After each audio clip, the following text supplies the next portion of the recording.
नमस्कार, आप सुन रहे हैं रेडियो हिंदुस्तान और मैं हूँ आपके साथ आरजे अंजू।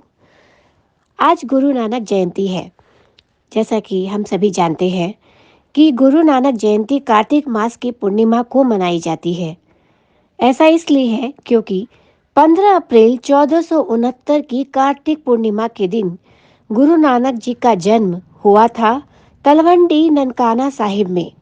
और तलवंडी ननकाना साहिब में इनके जन्म के कारण ही उन्हें नानक भी कहा जाता है। गुरु नानक सिख धर्म के संस्थापक कहे जाते हैं। ऐसा माना जाता है कि गुरु नानक सिख के सिखों के पहले गुरु थे। इसीलिए इस दिन गुरुद्वारा में भी विभिन्न कार्यक्रमों के साथ साथ कीर्तन का भी आयोजन किया जाता है। कार्तिक पूर्णिमा इस बार 7 नवंबर 2022 को संध्या 4:15 से आरंभ हो गई है और आज 8 नवंबर 2022 को साय 4:31 तक रहेगी। गुरु नानक जी सिख धर्म के जैसे कि पहले गुरु माने जाते हैं और इनका जो जन्म हुआ था वो तलवंडी नानक साहिब में हुआ था और इन्होंने सिख समाज की नींव रखी थी। इसलिए इन्हें सिख धर्म का संस्थापक भी कहा जाता है। 16 वर्ष की आयु में इनका विवाह हो गया था। लाखोकी नामक एक स्थान की रहने वाली सुलखनी के साथ और इनके 2 पुत्र हुए, श्री चंद्र और लक्ष्मी चंद। पुत्रों के जन्म के पश्चात बताया जाता है कि ये अपने साथियों के साथ तीर्थ यात्रा पर निकल गए थे और भारत सहित अफगानिस्तान, फारस, अरब ऐसे कई देशों की इन्होंने यात्रा की और वहां ये लगातार उपदेश देते रहे। इसलिए पंजाबी में इस यात्रा को उदासिया कहा जाता है। आपको बता दें कि आज के दिन कार्तिक की पूर्णिमा के दिन गंगा स्नान भी किया जाता है।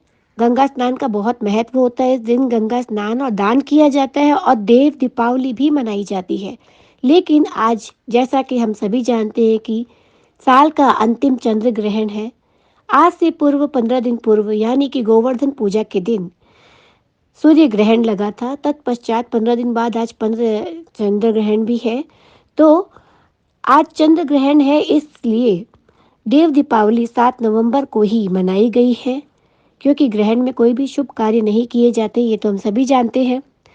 और खगोल शास्त्रियों के अनुसार जो है सूर्य और चंद्रमा के बीच जब पृथ्वी आ जाती है तो चंद्रमा पर पृथ्वी की छाया पड़ती है और इसलिए वो दिखाई नहीं देता। इसलिए इस स्थिति को चंद्र ग्रहण कहा जाता है।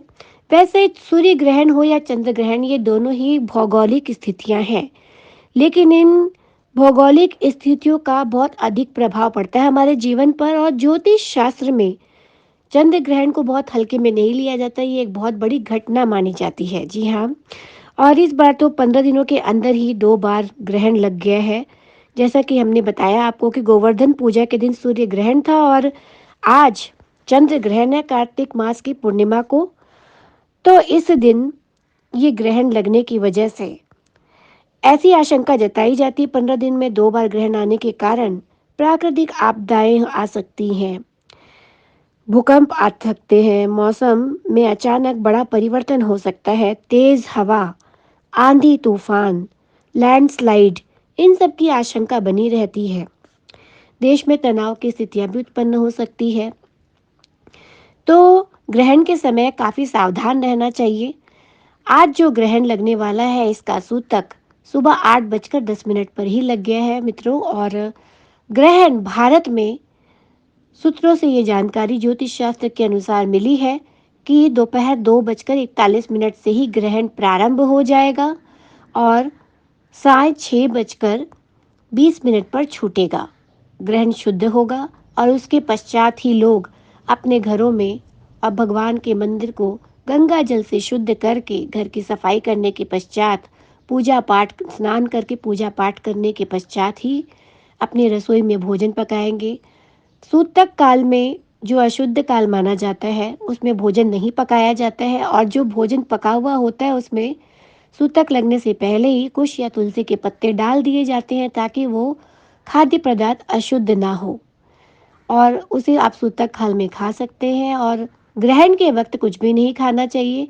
ग्रहण के समय कहते हैं कि जहाँ तक हो घर से ना तो यात्रा करनी चाहिए और बाहर नहीं जाना चाहिए। और विशेषकर जो गर्भवती महिलाएं हैं, उन्हें घर से बाहर नहीं जाना चाहिए। और ग्रहण काल में सामान्य मनुष्य को भी और गर्भवती सहित कैंची, चाकू ऐसे वस्तुओं को जो है हाथ नहीं लगाना चाहिए। ये भी माना जाता है कि गर्भवती महिला को कैंची, चाकू आदि चीज़ों का प्रयोग उस वक्त नहीं करना चाहिए, नहीं तो गर्भ में पल रही संतान को नुकसान पहुंच सकता है।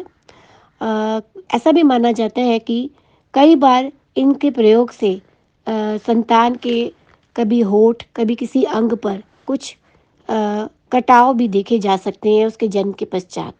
इसलिए उस वक्त गर्भवती महिला को विशेष सावधानी बरतनी होती है और उस वक्त हनुमान चालीसा का पाठ भी करना चाहिए ग्रहण ग्रहण काल के दौरान। इसके अलावा भगवान की भगवान के जो अन्य चालीसा होती है उसके पाठ भी हम कर सकते हैं। इसके अलावा ग्रहण के वक्त कहते हैं कि दान पुण्य भी करना चाहिए, इससे कष्ट कटते हैं। तो इस प्रकार ग्रहण काल में अपने और अपने परिवार की सुरक्षा के लिए हम ये सब कर सकते हैं। और भारत समेत कई एशियाई देशों में ये ग्रहण दिखाई देगा। भारत में के कई हिस्सों में ये आंशिक और कहीं पर पूर्ण रूप से दिखाई देगा, लेकिन अमेरिका में ये चंद्र ग्रहण पूरी तरीके से पूर्ण रूप से दिखाई देगा। यूरोप, ऑस्ट्रेलिया, उत्तरी और दक्षिण अमेरिका और हिंद महासागर के क्षेत्रों में ये चंद्र ग्रहण दिखाई देगा। तो इसी के साथ मैं लूँगी अनुमति। हमारे साथ बने रहिए और अधिक खबरें जानने के लिए। और आप सभी को गुरु नानक जयंती की हार्दिक शुभकामनाएं रेडियो हिंदुस्तान की ओर से। और ग्रहण काल में अपने आप को सुरक्षित रखने की आपको ये हमारी ओर से एक गाइडलाइंस भी है। तो अपने परिवार को और अपने आप को सुरक्षित रखिए। नमस्कार।